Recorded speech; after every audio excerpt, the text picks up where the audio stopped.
నెల్లూరు నగరపాలక పారిశుద్ధ కార్మికులు 11 రోజుల నుంచి సమ్మె చేపట్టడం జరిగింది. 11వ రోజు మున్సిపల్ ఆఫీస్ ముట్టడి చేపట్టడం జరిగింది. ఈ సమ్మెలో సిఐటియు నాయకులు పాల్గొని పారిశుద్ధ కార్మికులకు అండగా నిలవడం జరిగింది. 11 రోజులైనా ఇప్పటి వరకు అధికారులు స్పందించడం లేదని వందలాది మంది మున్సిపల్ పారిశుద్ధ కార్మికులు భారీ ఎత్తున నిరసన చేపట్టడం జరిగింది. మాకు న్యాయం జరిగేంత వరకు సమ్మెలో నిరసనలు చేపడతామని మీడియా ద్వారా చేశారు.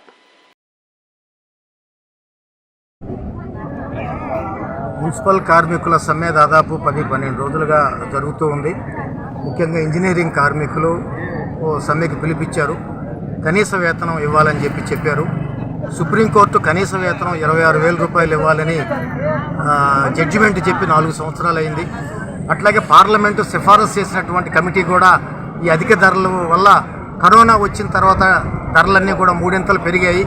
కాబట్టి ఈ పరిస్థితి బాగలేదయ్యా. దళితులు, బడుగు బలహీన వర్గాలుగా ఉండేటటువంటి మున్సిపల్ వర్కర్లకు అందరికీ కూడా సుప్రీంకోర్టు డైరెక్షన్ ప్రకారం 26,000 కనీస వేతనం ఇవ్వాలనేటటువంటి డిమాండ్ వాళ్ళు అడుగుతూ ఉన్నారు. అట్లాగే రిటైర్మెంట్ అయిన తర్వాత రిటైర్మెంట్ అయ్యేటటువంటి బెనిఫిట్స్ అన్నీ కూడా మాకు కూడా ఇవ్వండి అని చెప్పి అడుగుతున్నారు. ప్రభుత్వ పథకాలు ఏవైతే ఉన్నాయో ఆ ప్రభుత్వ పథకాలు కూడా వాళ్ళకి అమలు చేయమని చెప్పి కోరుతూ ఉన్నారు. ఈ పారిశుధ్య కార్మికులుగా ఉండే వాళ్ళ పరిస్థితి మరీ అధ్వానంగా ఉంది. వాళ్ళు నెల్లూరు నగరంలో దాదాపు 12 లక్షల మంది జనాభా ఉంటే తగినంత సిబ్బంది లేక ఈరోజు పారిశుధ్య కార్మికుల సంఖ్యని పెంచమని చెప్పి అడుగుతూ ఉన్నారు. దాంతోపాటు జీతం పెంచమని చెప్పి కూడా అడుగుతూ ఉన్నారు.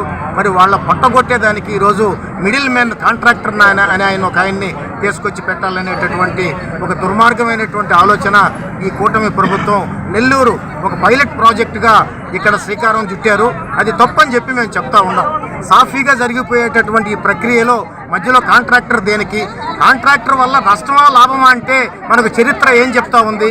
కాంట్రాక్టర్ ఎక్కడైతే ఉన్నాడో అతను లాభం కోసమే వస్తాడు. కాంట్రాక్టర్ ఆ లాభం కోసం వచ్చేటటువంటి కాంట్రాక్టరు దొంగ లెక్కలు రాస్తాడు. తక్కువ సిబ్బందిని చూపించి ఎక్కువ పని జరిగినట్టు చెప్తాడు. కాబట్టి ఆ కాంట్రాక్టర్ వద్దు. బ్రహ్మాండమైనటువంటి అధికారులు ఉన్నారు మనకు, కమిషనర్ కానీ ఇతర అధికారులు కానీ, వాళ్ళు వర్కరు మధ్య వాళ్ళిద్దరి మధ్య ఉండేటటువంటి బంధం అలాగే కొనసాగుతూ ఉంది. ఏమన్నా పొరపాట్లు ఉంటే మీరు మాట్లాడుకోండి.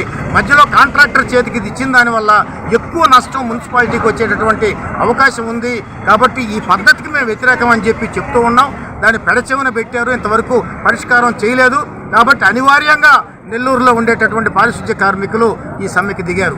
ఇప్పుడైనా సరే పెద్ద మనసు చేసుకొని మీరు ఈ యొక్క కాంట్రాక్టీకరణ ఆపి ఈ యొక్క నెల్లూరు పారిశుధ్యాన్ని, ఇప్పటికే వర్షం రాబోయే పరిస్థితి ఉంది, మళ్ళీ ఈ సీజనల్ వ్యాధులన్నీ కూడా వచ్చే అవకాశం ఉంది. కాబట్టి వీళ్ళు బడుగు బలహీన వర్గాలు, పేదలు, ఇంతకన్నా పేదవాళ్ళు ఎవరు లేరు. కాబట్టి వాళ్ళ సమస్యని మంచి హృదయంతో పరిష్కారం చేయమని చెప్పి మేము రిక్వెస్ట్ చేస్తా ఉన్నాం. మున్సిపల్ కార్మికుల సమ్మె దాదాపు 10-12 రోజులుగా జరుగుతూ ఉంది.